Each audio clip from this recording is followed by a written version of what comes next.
In a previous video, I was able to test out the Wowtac A2 headlamp, and I took this on a hammock backpacking trip, and it was awesome. So the company has sent the updated model, the A2S, and I'm going to be doing a test of this light today.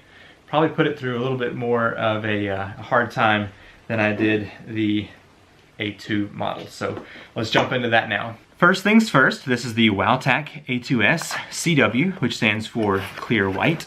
In the box, it's got a nice instruction manual. It has nice pad foam for storage and transport. The light itself has a charging cable and some extra O-rings in case you lose or break the ones that are in here.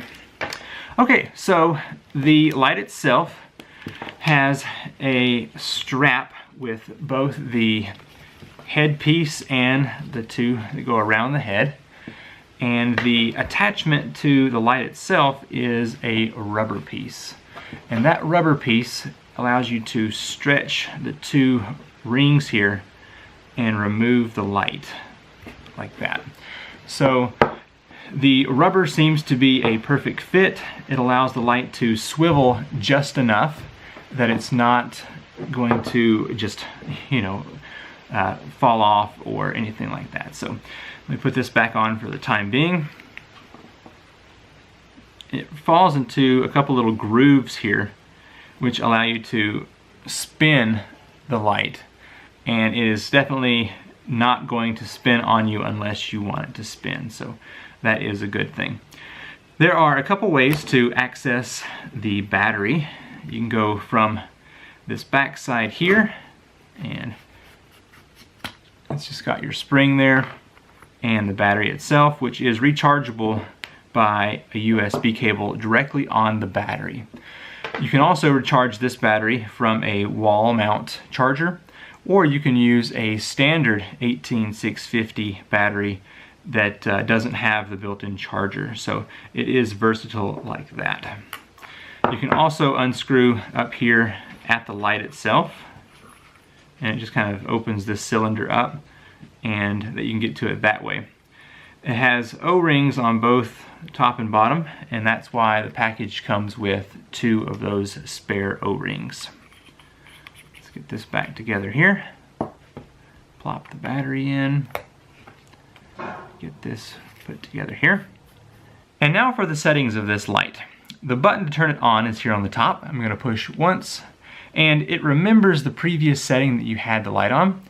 And if you hold down the button, it will scroll through. So there is low, medium, high, and then back to low again.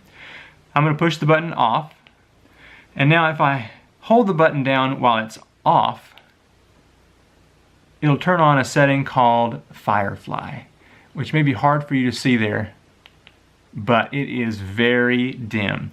And that setting was my favorite whenever I was doing my camping trip, because you don't need that much light inside of a hammock or in a tent. So that firefly setting is really awesome. Now it has a couple more modes. If I turn it on and then double tap, that is the turbo mode, which is very bright. And if I double tap again, it will do the SOS feature on the light. I found out before that this light gets very hot if it is left on some of the higher settings, and these little grooves back here on the back of the light definitely help to dissipate some of the heat. For a real quick comparison of numbers, the A2S, the new model, has a low setting with 24 lumens lasting 4 days, a medium setting of 126 lumens lasting 14.7 hours, high setting of 420 lumens lasting 4.5 hours, and the turbo mode is 1050 lumens lasting for 2.7 hours. The firefly mode is 0.3 lumens lasting 59 days. And the SOS doesn't have a time, but it is also 1050 lumens.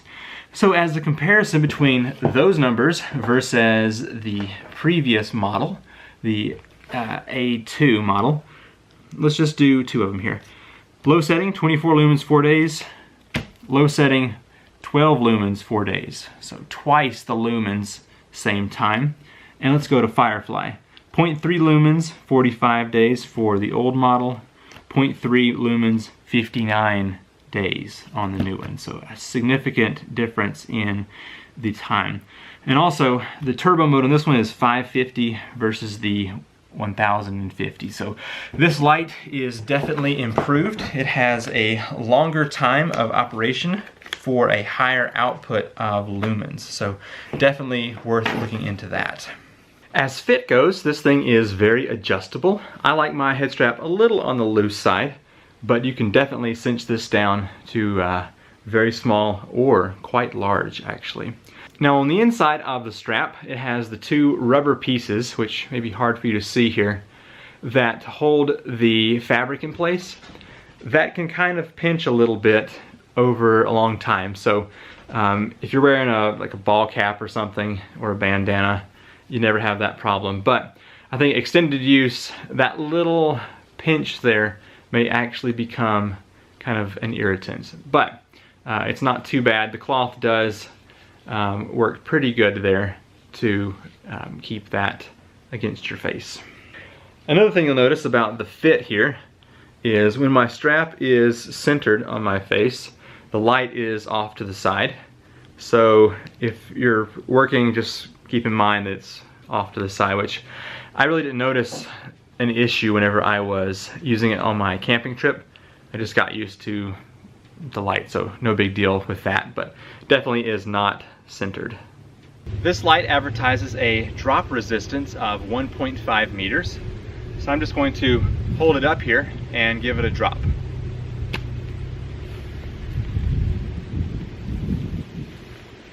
Yep, still works just fine. Now it's advertised that this light can withstand up to a 1 meter submersion in water here. So as you can see, that is definitely still working while underwater.